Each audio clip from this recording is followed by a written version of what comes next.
Hi, welcome to the Dairy Hour podcast, where rural charm meets personal growth.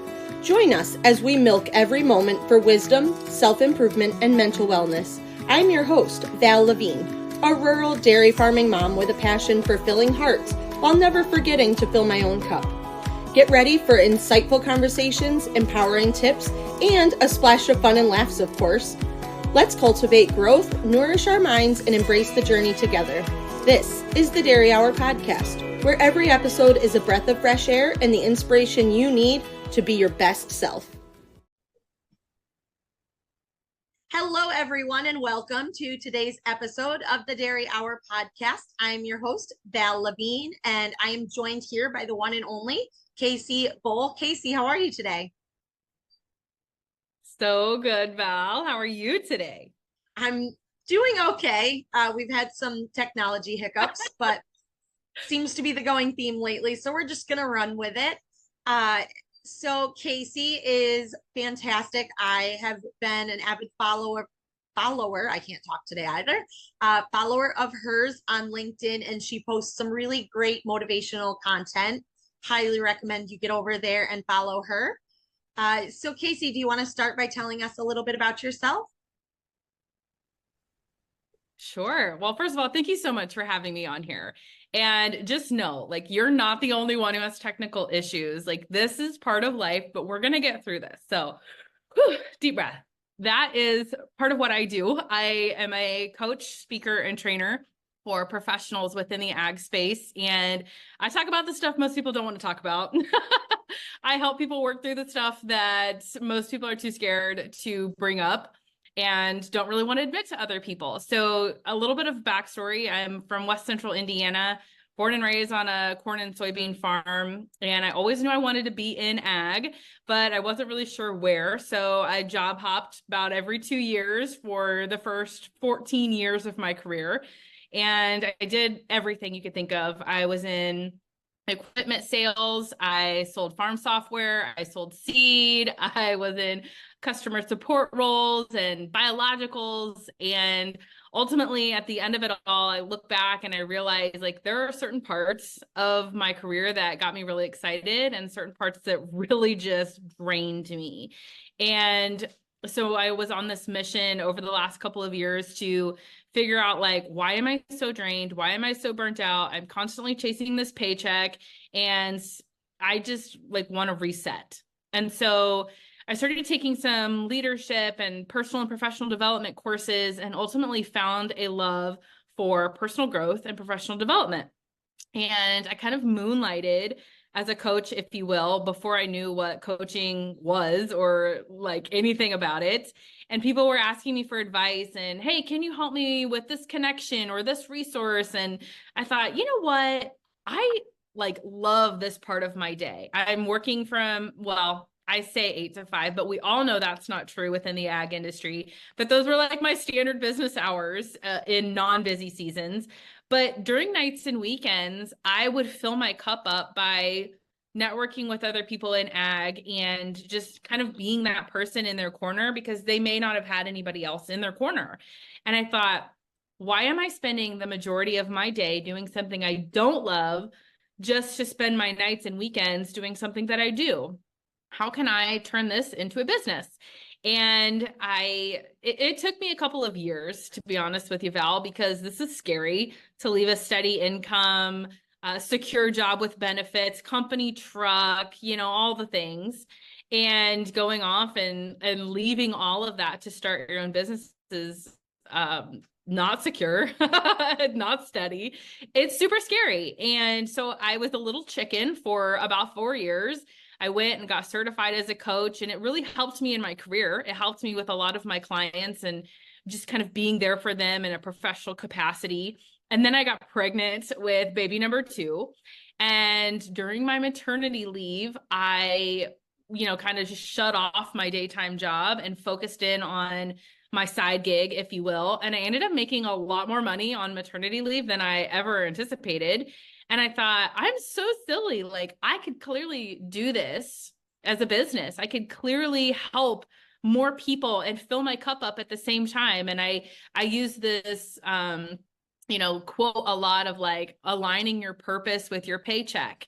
And I was like, I just got to do this. And so I finally pulled the trigger. And so I have been doing coaching and training full time for almost 2 years now. And on top of that, have been invited to do a lot of keynote speaking. And so that's what my days are full of these days. And I absolutely love it. I don't feel like I've worked in 2 years. I feel a little guilty about that. But it allows me to have the flexibility to help my parents out on the farm, still help people within agriculture, and also remember who Kacee is underneath all of that too. So that's what I do these days. Awesome. And I think remembering who you are throughout whatever you do is kind of the most important part because, I think everyone goes through that transition in their life where they kind of look back and they're like, how did I get here? What am I doing? And who am I? And I think that that's so important to, I've also been kind of on a journey of grounding myself and remembering who I am and doing what actually brings me joy instead of, just doing something because it's a paycheck. And that's not the easiest thing to do. And it's not the easiest to kind of admit to yourself, hey, I lost myself. I need to find myself again. What do I even look like? I mean, depending on how far down that track you are, you could be a completely different person than you thought you were, for better or for worse. But that's kind of where it really takes a lot of guts to step back and be like, wait a second, where am I? Where do I need to go? And who am I? So I love that you kind of referenced that. And that is important. I left, my corporate job too when I had twins, which are almost, I guess it's been almost it'll be 8.5 years since I left my corporate job. And while I'm still, an active employee on the farm, but I have a lot more, I'm more of like a freelance kind of person and I set my own schedule. I do kind of my own things. And, as long as I get everything done, which sometimes is kind of a train wreck, but as long as I get everything done, we make it work. And that's just been nice for us. But it's got to be so nice to be around more for your family, being a young family in that aspect. Do you want to talk a little bit more about, your day-to-days with your family and things like that? Yes, I do appreciate it. It's different, right? Like when I think back to the year or two before I decided to leave corporate America, I was covering the entire Eastern Corn Belt. So I was basically driving from Kentucky to Michigan, Ohio, Indiana, every other day. And I was gone several nights a week, week after week, or during planting season, I was in the field planting plots late into the evening because the rain was about to come. And so I did miss out on a lot. And I have an 8-year-old and a 1.5-year-old. And I felt like I was missing out on things. And I also felt weird paying somebody else to raise my kid and getting texts from my sitter saying, oh my gosh, so-and-so did this at daycare today. And, I started seeing some behavioral issues with my son in school. And I'm like, the teacher is disciplining my child in a different way than I would. And, my husband would be home certain seasons that I would be gone. And it was just like, I felt really out of control. And so to be able to take that time back, to take that control back and say, I want to raise my family the way I want to raise them. It looks very different from my peer group and how they raise their families, but that's okay. I mean, so it's definitely been a learning curve. It's definitely been something that we're just figuring out as we go. But my day to day now, it feels weird. So you've probably heard of different books like the 4-hour workday or whatever it's called, where it's like you can be productive in less amount of time if you're intentional. And I remember looking back to like I left my corporate job in May of last year. And I remember like working full time at that job, and the nights and weekends I was dedicating to building my coaching business. And so I only took on clients that could meet at night or on the weekends, right? And I just felt like I was so stressed out, so burnt out. I didn't know left from right. I was just all over the place, just chasing this carrot in front of me all the time. And I never felt like I got anything done. And so now that I'm home, I not only had to like unlearn the employee mindset, but I also had to unlearn a lot of the habits that I had to. And so today, not today, like on the day that we're recording this, but in this phase of my life, I work less than 10 hours a week and I'm earning the exact same amount of money, but I'm doing something that's actually filling my cup up and it doesn't feel like work. So my 1.5-year-old goes to the sitter 3 days a week.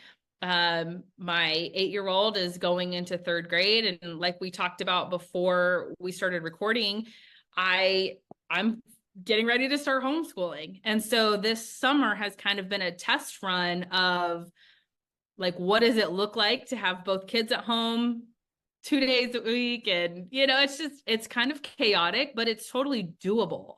And I don't think that most people realize that that's what they can do to their life and that they actually have a choice. So, like we have so many fears and so many mindsets around what's right or what's wrong or what's appropriate, what's not appropriate, what's normal, what's common.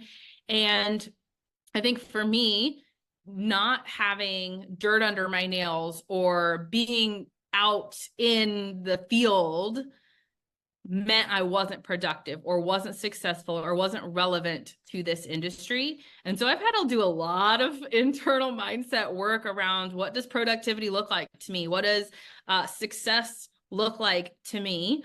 And it's a lot different than it has been, but I don't think I would change it. I mean, I wish that I probably would have done this earlier had I known what that risk and reward ratio looked like, but it's pretty awesome. So most of my days, I'm working with clients one-on-one. I have a group coaching program called Agriminds. I also do a little bit of traveling, doing speaking and training, and then I'm home with kids. And during planting and harvest, I'm helping out my parents on our farm. And that's basically what these days look like. That's awesome. And it is such an adjustment, and you're never technically done adjusting. Like things change with the seasons, with, not only the seasons of the year, but also the seasons of your life, and things start to look a little bit different. Do you want to kind of dive in? You mentioned homeschooling. Do you want to kind of dive into what kind of led you in that direction? Yeah, absolutely. I never thought that I would be a homeschooler. I mean, had you asked me, 8 years ago what my life would have looked like, I was a career woman. I was the middle child. I grew up on the farm and I had a point to prove. So getting out of the farm gate, going and like making something of myself was really front of mind. I wanted to have the white picket fence in a subdivision, be in the city, like do all the things to prove that I was better than this rural country bumpkin that I grew up as. Like I had this point to prove, I had a chip on my shoulder, and I wanted to make something of myself. And I did that. And I had the fence and I had the nice car and I had the subdivision and I freaking hated it. I was miserable. Like I hated it. And I seriously was like, this sucks. Like nobody told me like this was going to look so good on paper, but all of the other feelings that were associated with it, nobody talked about. Nobody talked about what it was like to become a mom unexpectedly and have to give up your career, or knowing that I traveled for a living, what it would mean to leave your job to find something else so that way you could be home with your kids, or what does it look like to continue to climb that corporate ladder and having somebody else raise your kids. Like nobody talked about that kind of stuff. And I just missed out on so much of my son, who's my oldest. I missed out on so much of his life. Like I remember getting texts from my sitter saying like, oh, this is what so-and-so did today. And I'm like, oh, he's not done that before, and it just was gut wrenching. And I was homesick and I hated that feeling. But then I also hated the feeling of giving up all of what I had worked so hard for in my career. Like I've gotten a degree, I've gotten certifications, I, got this experience and this resume that's built up.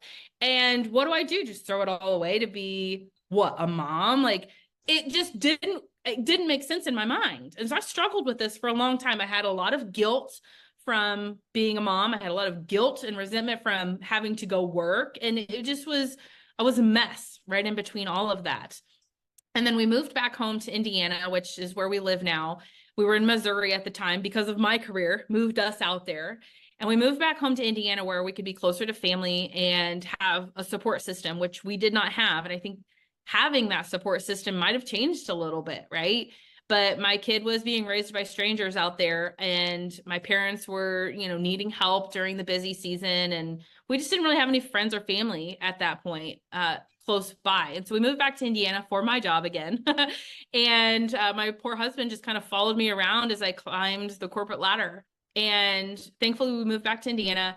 And while we were here, I was just like, man, this is just such a slower pace of life. I really missed this. I really missed not having cars flying up and down our subdivision. I really missed, not having to feel weird about stepping outside and wondering, like, am I dressed appropriately? Or is my neighbor going to come up and be nosy? Or who's going to break into my house? And I just really missed that slower pace of life. And so when my son became school aged, he went off to kindergarten and it was fine, like, cool. I don't have to worry about daycare. My husband and I can figure this out. My mom and my dad and my sisters can kind of step in when we need help. And the day he came home from kindergarten, he had an iPad in his backpack. And I was like, what is he going to, like, you know what I mean? He can't even tie his own shoes right now. And he's got an iPad. Like, why does my kindergartner need an iPad? And this sweet little soul almost started to get sucked out of him. And I started to notice his behavioral changes. And I wasn't home enough to discipline him in a way that was what I thought effective. And so the way that the teachers handled it, the way that I handled it versus the way that my husband handled it, it was just all over the place, a mess. And so then I started thinking about, like, man, it would be great if I could just raise my kid solely, like, be the one that teaches him things, be the one that disciplines him. Like, I could be that for him, but that'll never happen because I'm a career woman, like, it's just not possible. And then, obviously, first grade comes around and then COVID happens. And then my kid's home with me anyway. And so not only am I working from home, because I've worked remotely my entire career, every job that I've had, thankfully, has been, me traveling or working from home and going and visiting with growers as they need me. But I've had a home office my entire career, basically. And so not only was I working from home, I was teaching my kid, and everything he was learning was on his iPad. And so, of course, the easy thing to do, I've got work to do. You go take your iPad, get your schoolwork done, and then I don't care what you do. Just don't bother me. Like, I have work to do. And I started to notice a behavioral change in him. And at first I thought it was just his age, right? Like, he's 6, 7 years old at this point, and things were just kind of rough. We weren't seeing eye to eye. And I'm like, this is not my same old sweet little guy. And I just, I started noticing some agendas being pushed in our public school system, and the way that they disciplined my kid felt weird. And like, if he's standing up for himself, I'm not going to punish him. Right. Like, but he would get suspended because he stood up for another kid and pushed them. And it was just a mess, to be honest with you. And so eventually one thing led to the other. And I felt called, which I don't know, I'll take that loosely, but I felt like this nudge to just leave my career. And I'm like wrestling with God. I'm like, what are you talking about? Like, I am climbing the ranks here and you want me to just give this all up and be Betty Homemaker? I just don't think this is how this is supposed to go. And, again, I wrestled with it for a long time. And when I left my job last year, so I've been full-time coaching for, like I said, it's been a year and 3 quarters, if you will. And, I don't know, I just feel like things are slowing down for me. And it's kind of been this cycle for the last several years of like slowly peeling things back. And I'm kind of getting to the point where it's like, I'm cutting out the noise. I'm kind of quieting all the comparisons and like you have to climb the ladder or you're not successful. You have to do this or you're not productive, or you have to think this way or you don't count, or you have to look this certain way or it didn't count. It's just, it just peeling back so many layers. And this is just another piece in that. And I just felt like I did it during COVID. Why couldn't I do that now? Like, I have less working hours why can't I? My son's older. He's able to, be more independent on some of these learnings. Why can't I? And the thing is I can. It's just it's a choice that I had to make. And so is it right for everybody? No. Am I going to change my mind? Maybe. I don't know. But at this point in time, that's where we're at. And I can't really explain it, but for me in this season of my life, I feel like that's where I'm supposed to be. Awesome. I love that, like how you came about doing it. That's really fantastic. And it's great that you kind of accepted that like idea. And I think that it comes with people our age. Like you're like, no, you have to like go do these things or you're not successful. And I think that defining success in different ways is really becoming a new thing. And that's so important to really realize and be able to step back and be like, if I leave this, it doesn't mean that I failed at it. It meant that I'm turning the page in the book to a different chapter, and that I'm going to go and I'm going to do this and I'm going to be successful at this. And if you fail, then, oh, well, you fail and you find a different way. And just getting the confidence to do things like that is so important. So I guess that leads me into kind of where I wanted to go in this conversation. Nice little wrap it up and put a bow on it kind of thing. So what are some different tips that you as a coach give people that need to find that confidence to do that next big thing, to take that scary leap into doing something completely unknown to them? Like I said, especially people our age, they really struggle with that confidence to go out of the box and do something different. Yeah. The very first thing I asked them is like, well, why do you want to do that? Why do you feel like you need a career change? Why do you feel like you want to start your own business? Why do you feel like you want to implement XYZ thing? Well, because, and they answer their own question, most of the time. And so really it just comes down to, okay, what's your mindset around that? And something that a lot of coaches use are the 7 layers of why. And so someone will say like, well, I want to do this, but here's this fear, or here's this mindset or obstacle or roadblock or whatever, or lack of resource. And so then I just say, okay, well, talk to me about like why you feel this way, or like, why is that an obstacle? And we just continue to drill down, and eventually they answer their own question. And so it's not necessarily a lack of confidence, it's a lack of clarity. And typically what happens is the reason or the fear that they have holding them back was somebody else's. And we always talk about, fears are either caught or taught. You don't come out of the womb thinking starting a business is scary. Somebody else told you that they had a rough experience. It's not that it's not hard, but it's absolutely doable. You know what I mean? And so you've probably caught somebody else's fear. And so that's one of those things that I was talking about that I experienced when I was leaving corporate America. I looked at what everybody else said that I should be doing, or how I should be feeling, or how I should be going about certain things. And a lot of it was somebody else's mindset, somebody else's fear that I was letting determine the trajectory of where I was going in life. And being a business owner for almost 2 years now, I can tell you it is not as hard as I thought it was going to be. Not the fact that it's not challenging, but it is not near as scary as people made it out to be.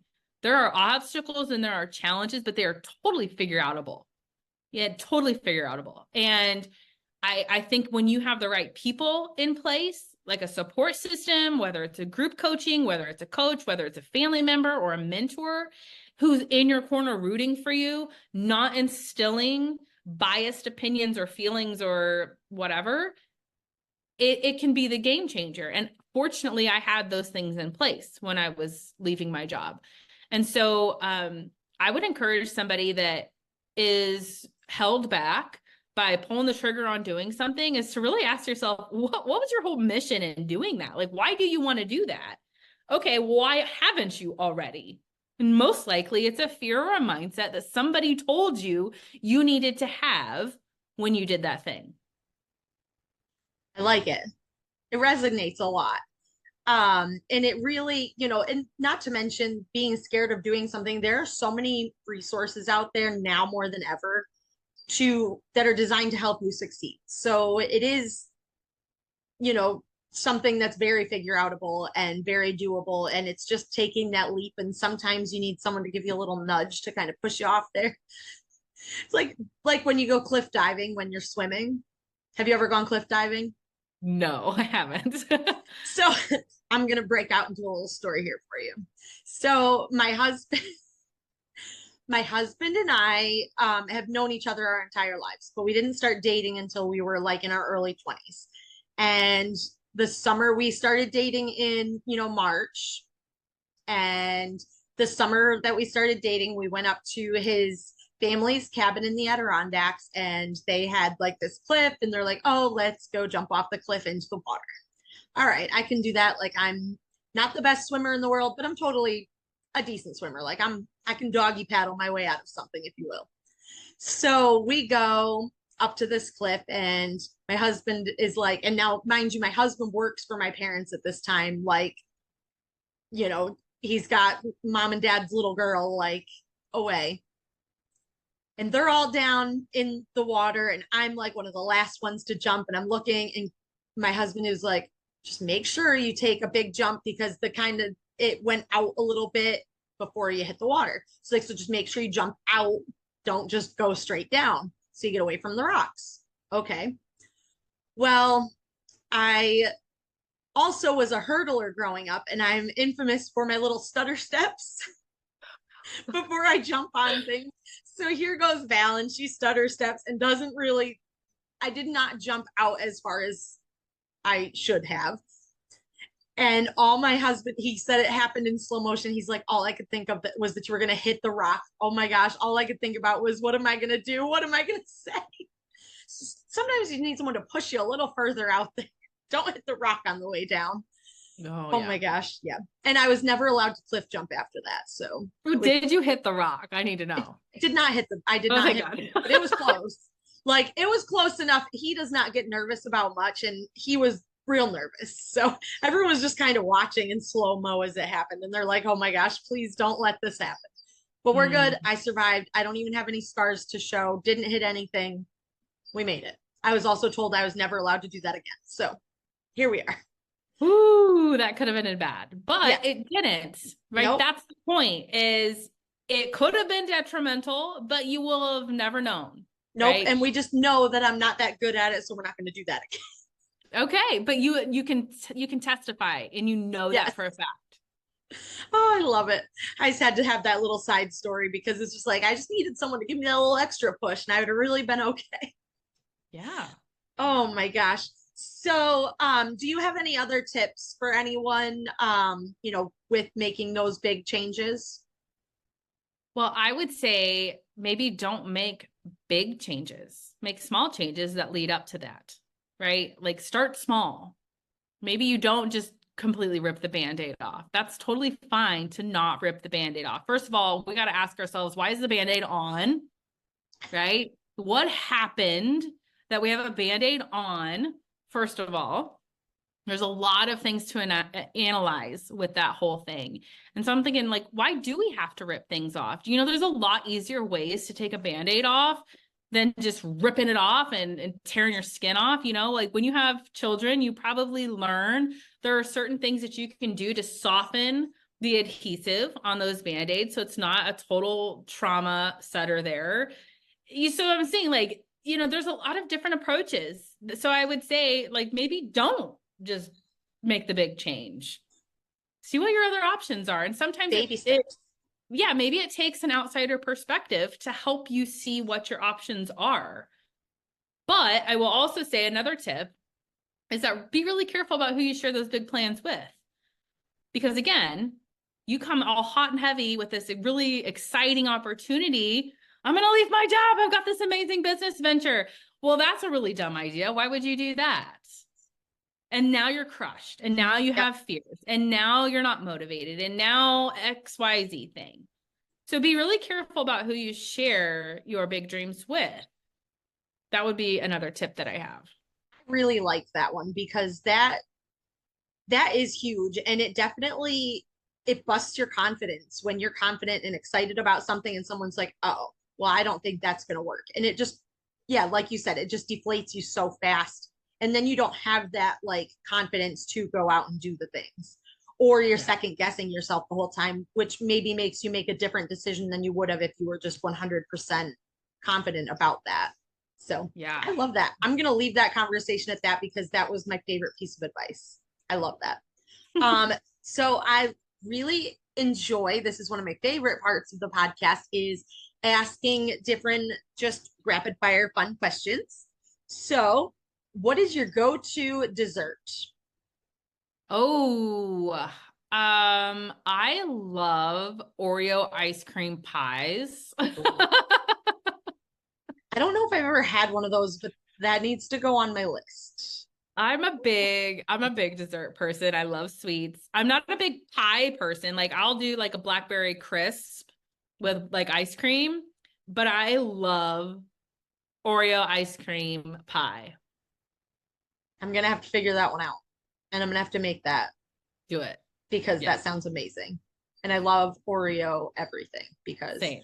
I too My am a weak habit. huge sweet. I love sweets. That is like I work my butt off at the gym all week, but I don't eat that great because I just love sweets. Or I wait and then just eat too many sweets all the time. But it's fine. I would not be a happy person without my ice cream, so we're just gonna leave that there. Hey, we got to support the Part, dairy need industry. my ice cream. So, your what's your favorite childhood memory? My favorite childhood memory. Every time I think back to my childhood, which is so strange that this is the thing that comes up, but growing up, my grandpa and my dad would always go drive around and check fields and just kind of see like how much rain we got, how are the crops doing. And they always let me sit in the middle of the pickup truck, like on the bench seat. And my grandpa used to have like the OG Stanley coffee thermos, like the big green thing. And you just unscrew the cap and pour coffee into it. And I don't really like the flavor of black coffee, but for some reason, like it just made me feel so adult to sip out of that little Stanley cup. And I remember doing that all the time and being one of four daughters to have that alone time with my grandpa and my dad. Like I just felt so special. And also being the middle child, it just made me feel so seen. And I think that's where my love for agriculture came from, is just kind of spending time with them. And it reminds me of that song. I think it's not Alan Jackson. Who is it? Thinks we're just fishing. You know what I'm talking about? Where the dad and the daughter are fishing and she's just having a ball. And he's like, Yep. she just thinks we're just fishing. Like Yep. that was me sitting in the middle of the pickup truck, driving around checking crops. So that's Oh, my favorite memory. that's wonderful. And I know exactly what song you're talking about. Who sings that? Um, that's not Trace Adkins, is it? Oh, you know, it might be. Yeah, yeah, yeah. So fun tip. We own food trucks also as part of our dairy farm because you can't just dairy farm these days. And Trace Adkins came a couple years ago to our county fair and we got to feed him. And he makes my 6'4" husband look like a shrimp, which We is got to know what hilarious. he ate. I mean, come on. What did he order? So this is the even funniest part. We had like all sorts of like steaks and all sorts of really good food, and he wanted soup because he'd actually just gotten a dental procedure done and he didn't feel like chewing anything. So it's kind of a Oh, letdown that we literally just got to feed him soup, but we got to feed the rest of his band like really good stuff. I'm glad you didn't say he ordered like a hot dog or something. I'm like, no. Nope, it was soup. It was just boring soup, but his mouth was hurting him, so he was not in the mood to chew stuff. But still, I got to meet him, which was pretty cool. And how many people can say that they got to like help cook for Trace Adkins? So That's so the fun. exciting things in life, you know? What is your favorite thing like to do on the weekends? If you just have like a day, what's your favorite go-to thing? I love to mow. I know. I'm such a country kid.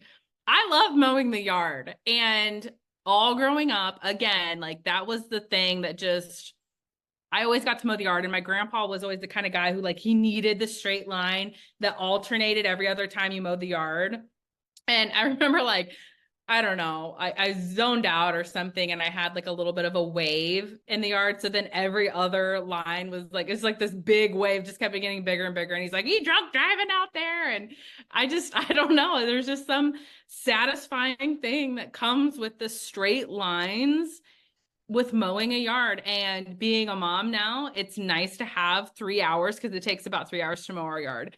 It takes about 3 hours to mow the yard. So that's 3 hours that I get to myself of uninterrupted music, and my working genius is wonder. And so daydreaming and thinking about things really fills my cup up. And so mowing my yard is the favorite thing that I could do.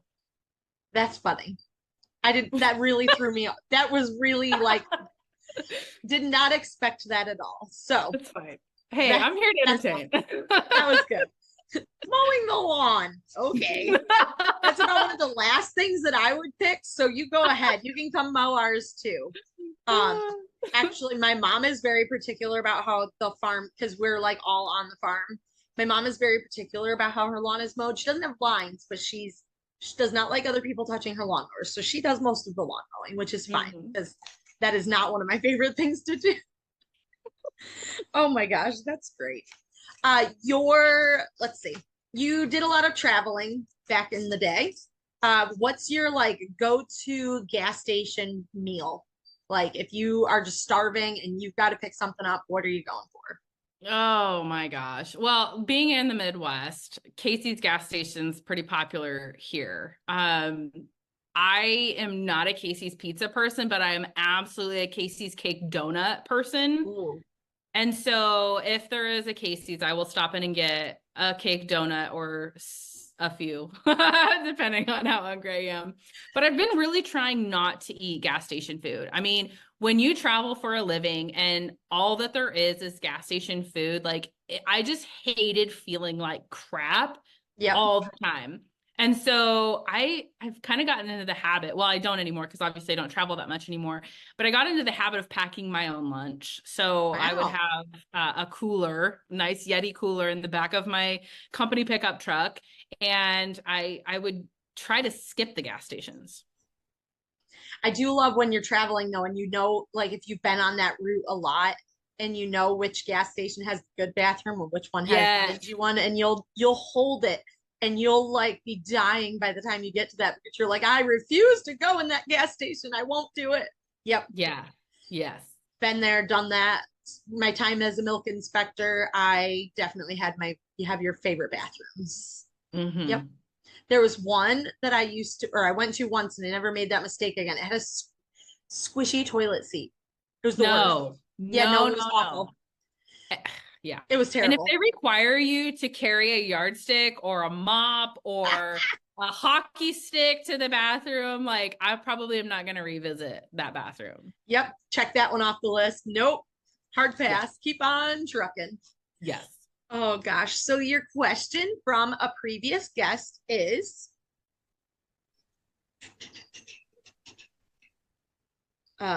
what is the one job on the farm that you think builds the most character? And you can't use mowing the lawn, because we already talked about that. You build the most character on the farm. That's such a good question. Listen. And I can't take credit from it, because that's from a previous guest. I hate doing the grease zerks on tractors, because we never had an automatic greaser, like the hand pump kind that will humble you real fast, as well as changing out sweeps on a cultivator. I hated doing that. It was the worst. So what kind of character does it build? Oh, patient character, pissed off character. I don't know. The will to get better technology. Yeah. Or know how to delegate. Oh crap, I'm busy. Do you mind taking over that? I gotta go over here and do something. Yeah. I think Grandpa wants me to mow the lawn. I gotta go. Sorry. Duty called. I love it. So what is your one piece of, what's your favorite quote? What's a quote that really drives you and motivates you to be the best person that you can be? Um, I use this quote often, but this is like one of those questions that people are like, what's your favorite song? What's your favorite band? And I'm like, it really depends on my mood and like what I need the song for. So I will say that I don't know if this is my favorite quote, but this is a quote I fall on often, which is from Henry Ford. He says, whether you think you can or think you can't, you're right. I like it. And what does that mean to you? Basically, it means it's all your mindset. Anything is figure outable. You can accomplish whatever you set your mind to. But I guarantee you, if you don't think it's possible, it's not going to be. But if you think you can do it, you'll find a way to do it. Perfect. I love it. This was such a fun conversation, Kacee. I've really enjoyed our time. Do you want to plug where people can find you? Absolutely. So you can find me on Instagram and LinkedIn. Instagram, I'm Ag Coach Kacee. And then LinkedIn, just type in Kacee Bohle, which I'm sure you'll find the spelling in the show notes. It'll be in the show notes for you. Yep. But mostly I hang out in those two places. I do have a podcast, which is the Agri Minds podcast, which I haven't recorded anything this year. And I feel like that's okay because most of the important stuff is there. And I'm kind of figuring out if that's something I want to continue to do. But there's some really good nuggets and conversations on that podcast. And then I have a website, kaceebohle.com. And then if you just did /agriminds, you can learn more about the program that I'm hosting. And it's group coaching for ag professionals who just want to be better at home and in the field. Awesome. I love it. Kacee, it was such a pleasure chatting with you today. Thank you so much for joining us and sharing some of your really great tidbits. And hopefully we'll talk to you again sometime. Again, thank you all for listening so much. If you wouldn't mind sharing this episode with a friend, if you thought it resonated with you, that would be super because that is how we grow as a podcast. And have a great day. We will see you next week.